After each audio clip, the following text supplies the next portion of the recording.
Okay, so what chapters are we reading? We're on chapter 3, correct?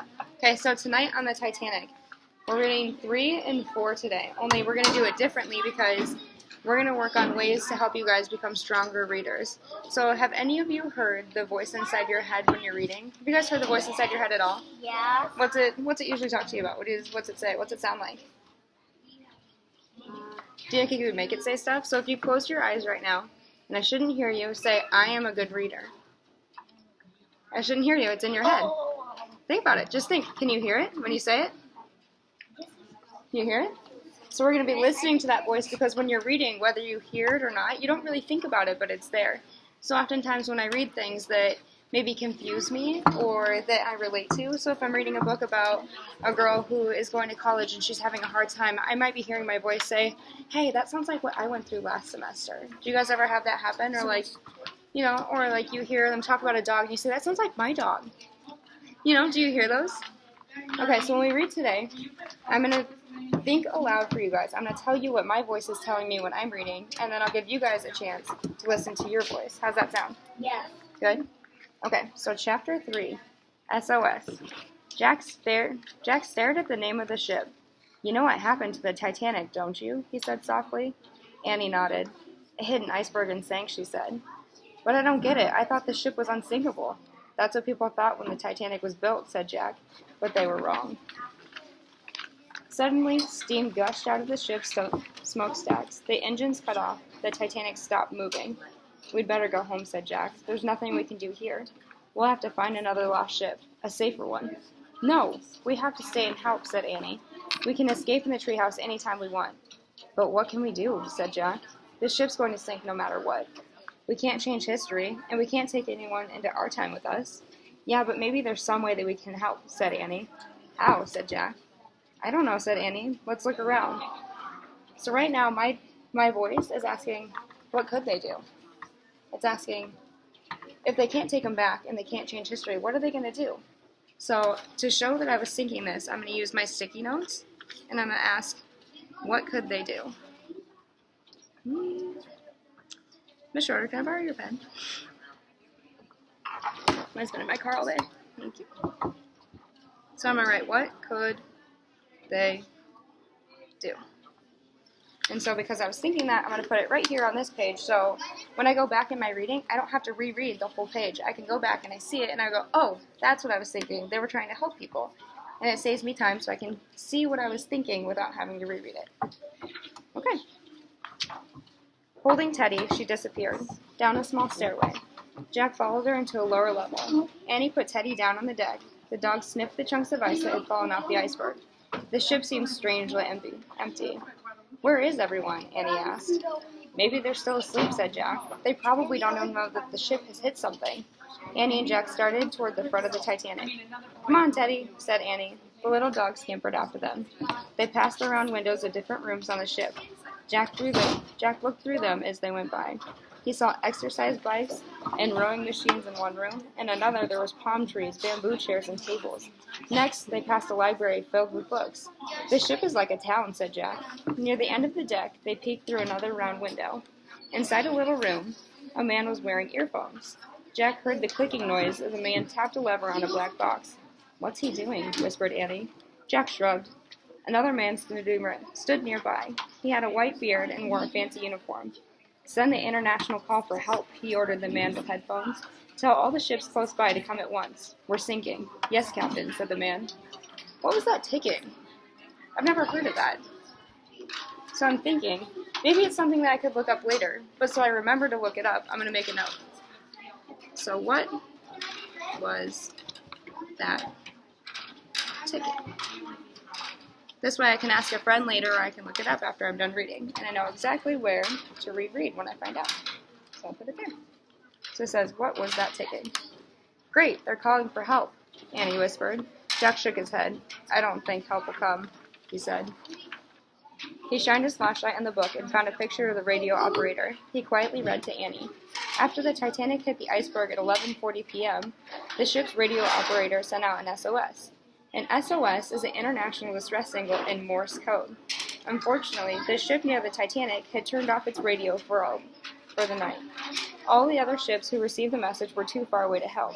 When the Titanic sank around 2:20 a.m., she was all alone. That's terrible, said Annie. I wonder what time it is now, said Jack. I don't know, said Annie. Jack pulled out his notebook and wrote, SOS sent out. Titanic sinks at 2:20 a.m. So now I'm thinking, I wonder if that ticking noise was them sending out an SOS. Do you think so? Maybe I'll find out. I'll read on. He's leaving, whispered Annie. Hide, whispered Jack. He and Annie moved quickly into the shadows. The captain stepped out onto the deck. Tell the men to start loading the lifeboats now, the captain ordered a deckhand. Yes, Captain, the man answered. The captain and the deckhand left. Annie turned to Jack. At least that's good, she whispered. Everyone can get under the lifeboats. I don't think it's good enough, said Jack. He read from the book again. On the Titanic, there were 20 lifeboats. To save all the passengers, the ship needed twice as many. But with all the confusion on board, a number of the lifeboats were not even full when they left the ship. Many third-class passengers did not have a chance to get onto any of the lifeboats because they were on the lower decks and didn't know where to go. Jack wrote in his notebook, Need twice as many lifeboats. Hey, I know what we could do to help, said Annie. What? Said Jack. We can help someone find the lifeboat, she said. Now my voice is thinking, I wrote a note about this earlier. It asks, how could they help? So if I go back, I can see I don't have to reread the whole thing. I said, what could they do? And now I have an answer. So I'll make a note. This is where I found the answer to my question earlier. So I say, they're going to help load lifeboats. When I make these notes, I'm not writing full sentences. I'm not writing all of my thoughts. Because there's a lot of things going through my head. This is just helping me remember. So these are short sentences that you can put down to help you remember what you were thinking. But you don't have to write your whole thought. Because my whole thought might be, how are they going to get all these people on the lifeboats? There's still not enough lifeboats. They can only get them so full. What are they going to do with the next people? But I'm only going to write, they're going to load lifeboats. You're right, said Jack. With our book, we can find our way to the lower deck. He turned the page of the map of the ship. He and Annie studied it. We'll start on the grand stairway, said Jack. He traced the path with his finger. Then we'll go down to the third-class cabins, this way. Good plan, said Annie. Jack looked back through the door. The radio operator was still tapping out his message, over and over and over. SOS, whispered Jack. He took a deep breath. Okay, he said. Let's go. So, did you guys have anything in your guys' head? What things were your voices saying? Think about it. Tell your neighbor. What were they asking? What are you thinking?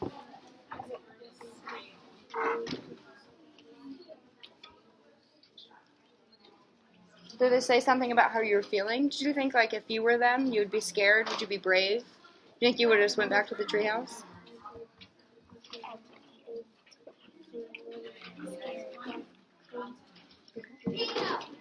Okay. So you said that you would be scared and brave? That's what your voice is saying? Gabriel, what was yours saying? Do you have any questions? Did it ask any questions while we were reading? No? Okay, well, you'll need to start listening to it, because in this chapter, it's your guys' turn. When I'm reading, I want you to write down at least 2 questions, 2 things that your brain was thinking. When I ask you, what's going to happen next? You'd write that down. When I ask, how are they going to get out of this? You'd write that down. When you say, oh, I think that I would have carried the dog differently, or when you run across those, I want you guys to write them down and put them in your books. So at the end of this chapter, you guys should have 2 sticky notes filled out and put in your book. Do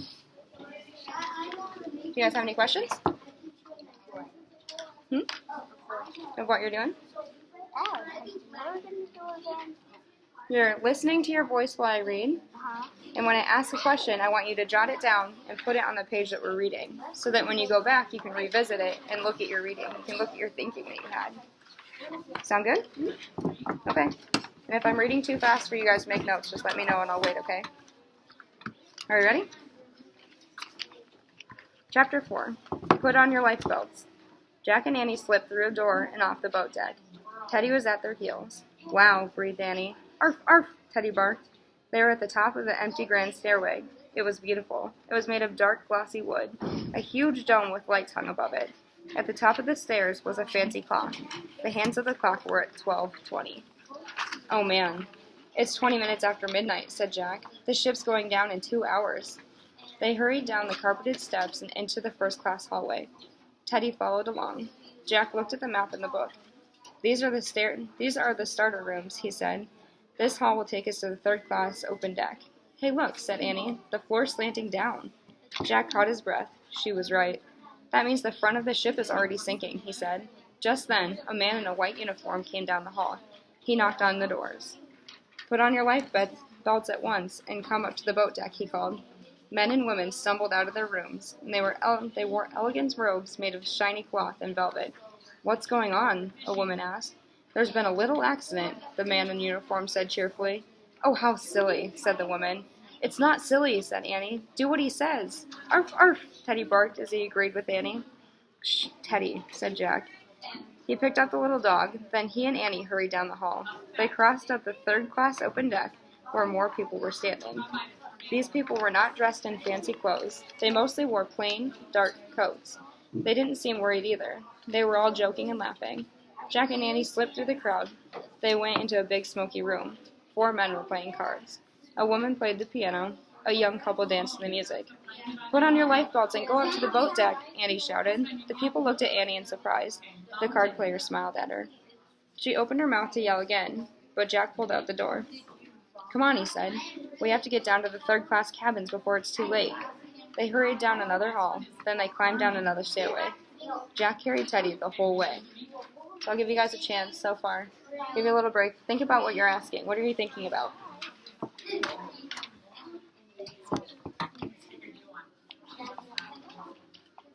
Think about if you were them. How would you be feeling? What would your next move be? Think about if you have any questions. How are they going to pull it off? Where are they going? So listen to your voices. What are they asking about the story? Because we don't know what's happening next. What do they want to know? What do you want to know?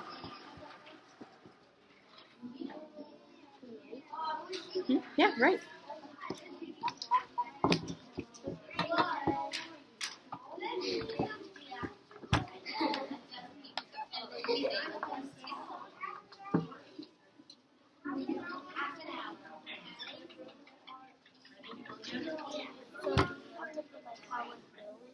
Yeah, you can put it. All you have to write is, I feel scared. I feel excited. I feel sad. Because your voice tells you how you're feeling. How you feel when you read is all a part of the voice inside your head. It might be telling you, what's coming next? Leaves you in suspense.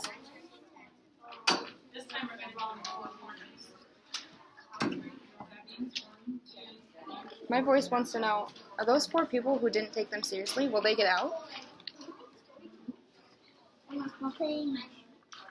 34. 35.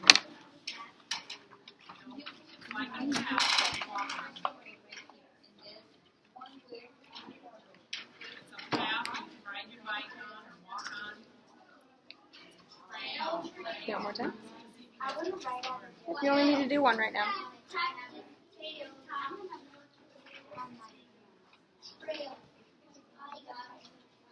There's no right or wrong answers. These are your voices.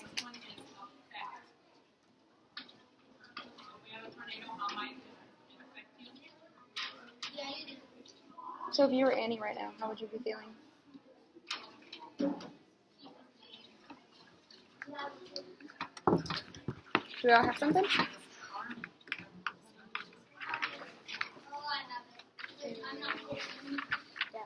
When you have something, stick it to page 34, because that's where we stopped and that's where you were thinking.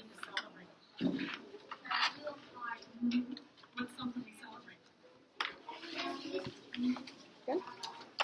I'm not good. How much more time do you need, Gabe?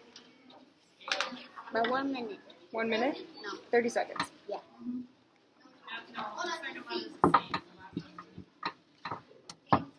Okay.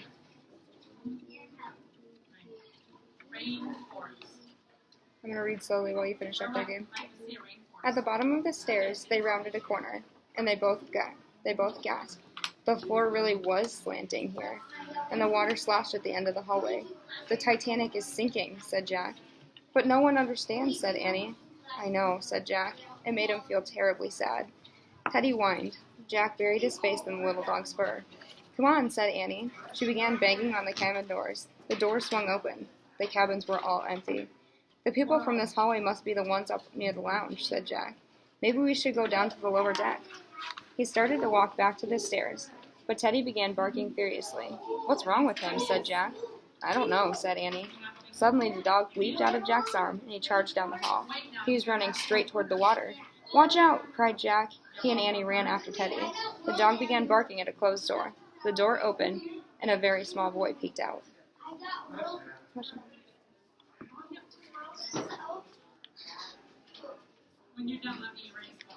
Right. Chapter 5. William and Lucy. The boy wore a nightshirt. He had red hair and freckles. He looked about 4 years old. He rubbed his eyes sleepily. Then he saw Teddy. Puppy, he said with a huge smile. He threw his arms around the little dog's neck. Teddy licked his face. Come back to bed, William, a voice called from inside the room. Come out, Annie shouted. It's an emergency. A moment later, the door opened wider. A girl in a long white nightgown peeked out. She had red hair and freckles, too. She was tall and thin. She looked to be about 12 or 13 years old. Hello, she said, and put her arm around the little boy. I'm Lucy O'Malley. This is my brother, William. I'm Annie, said Annie, and this is my brother, Jack. Get your parents and tell them to come with us, said Jack. Lucy looked confused. Our parents aren't here. They're in New York, she said. We're on our way to them. Listen, the Titanic has hit an iceberg, said Annie. We'll take you to a lifeboat. What do you mean? Said Lucy. The ship's sinking, said Annie. Look, she pointed to the water at the end of the hall. Oh no, cried Lucy. Don't be afraid, said Jack. Just get your coats and life belts. We don't have much time. Lucy nodded. Then she went back inside the room and came out with her things. Lucy pulled on her coat and her life belt. Annie helped William put his on. Let's go, said Jack. Wait, can Teddy fit in your knapsack, said Annie. Try, said Jack. Annie slipped the little dog into the leather knapsack on Jack's back. Only Teddy's front paws and head stuck out. Stay there, honey, said Annie.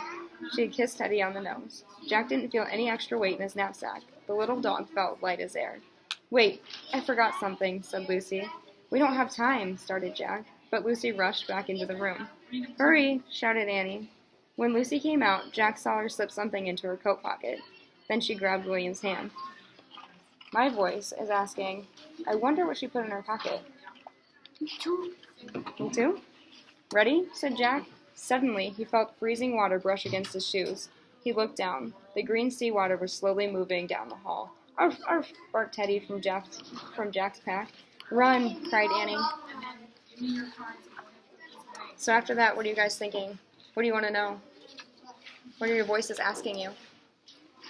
Write them down.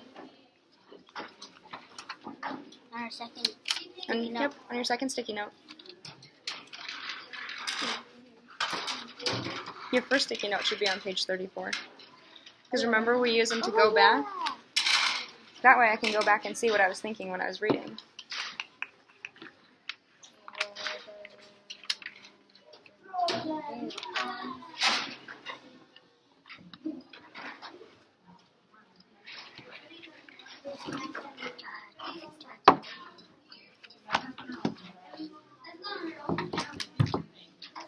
It's hard to listen to the voice while you're reading, isn't it? I forgot what to write. Well, think about it. What did we just read? Oh, I already know. Monday.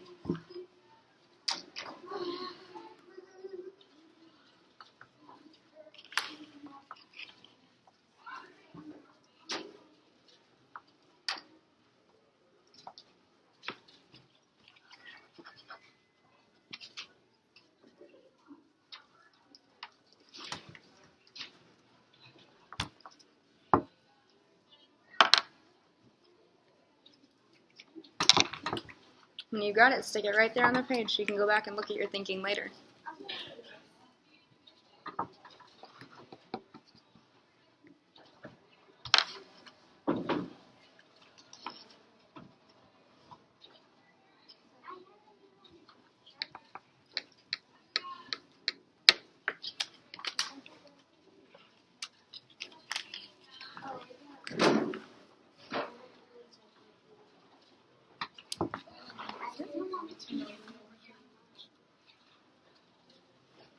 So why did we put sticky notes in our book today? Help us remember what's going to happen. To help you remember what you were thinking? Okay, so all of this helps you become a better reader. It helps you build your reading comprehension. Have you guys heard that phrase before? Reading comprehension? It's how much you understand what you're reading while you're reading it. And so it'll help you understand if you're listening to your voice when it's asking you questions or making connections, because oftentimes the voice will talk to you about connections that you have. So if you feel something that your character feels, you're making a connection with the book. Or if it reminds you of something, you're making a connection. Or your voice might ask you questions. What was that tapping sound? Well, it was them giving Morse code. They were sending out SOS. They were asking for help. But I didn't know that when I read it. So I had to ask myself, it was asking, what are they doing? So your voice will ask you things, and that's how you know that you know what you're reading. You're paying attention. It's being engaged. You're being involved with your reading. And so when you ask these questions, this is beginning to make it a habit for you guys to listen. When it says, wait, what did I just read on that page? Have you guys ever read a page of the book and you go, what did I just read? And you have to start all the way back at the top? So that's your inner voice telling you, wait, I don't think I understood that. And so when we do this, you're just listening to it.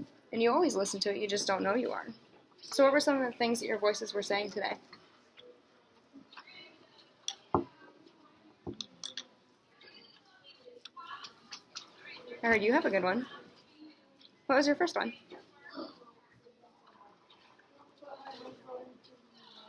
What were they going to do next? And at that point, you didn't know.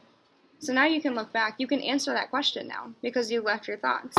You can go back and see, oh, at one point I didn't know that they were going to run downstairs and help the new characters. What'd you have?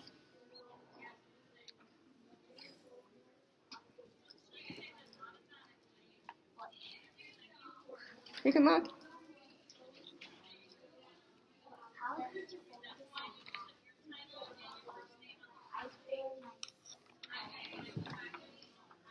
What was it? You wrote it down.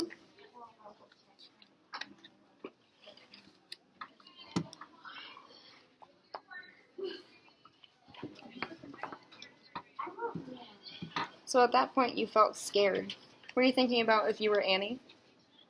Were you thinking about if you were on the ship? What if you were a passenger? So maybe those are some of the questions that your head was thinking. That's your voice that's asking you. And that's why you feel scared, because you're thinking, what if I was them? And that's why you feel scared. So you made a connection. Good. Gabe, what'd you write?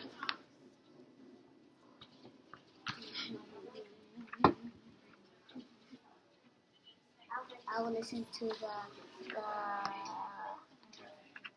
captain. You would listen to the captain, start boating, or start getting on the lifeboats? Okay. So was this kind of hard? Listening to your voice? Kind of. It's not something you normally do, is it? No. It gets easier, and oftentimes you do it without knowing that you're doing it. So if you guys wanted to do this in a lesson with just each other, do you think you'd be able to do it? I don't know. Yeah? You'd need more practice? Okay. Alright, well you guys did really good. Really good. For a first time having to listen to your voice, that was awesome, you guys. Do you have any questions? No?